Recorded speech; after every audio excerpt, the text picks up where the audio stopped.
Jim and Howard here from Humboldt. We're sitting here in our Canton facility, and we got one of our trucks behind us here.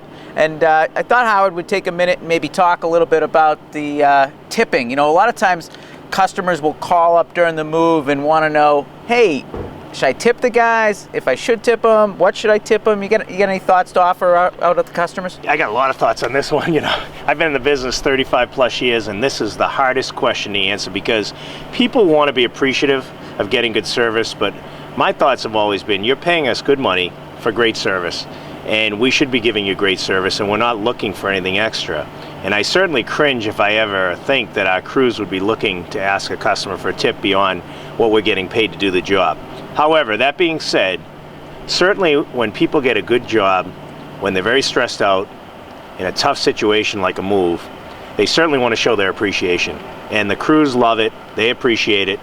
One of my favorites, if you're going to do a tip, is why not buy them lunch or dinner if you're going late in the move, and get them drinks during a hot day. And that certainly goes a long way. The other question, obviously, that I'm sure you're going to jump on is how much? That's a really tough one.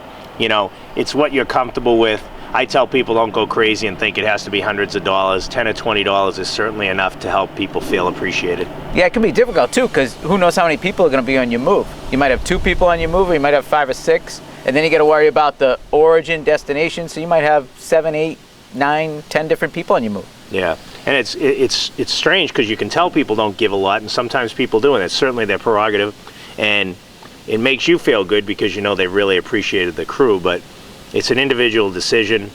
We never want people to feel like they have to, because then that puts too much pressure on an already stressed out person. We want them to feel like it's a gesture they want to make because they're so happy.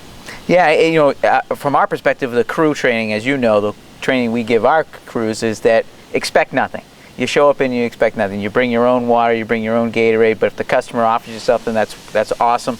And as far as the tipping too, same thing. You know, just have the expectation of receiving nothing. We're paid to do the job, and we're there to service the client and make it a relaxing experience along the way. Yeah, I think it's going to be a question that'll always be asked, and I think the best answer is if you're overly pleased with the job, certainly let the crew know in a verbal manner, but you're certainly okay to give some money to them that's comfortable for you and your family. And feel free to write a letter for the crew and send an email and let the company know what a great job they did.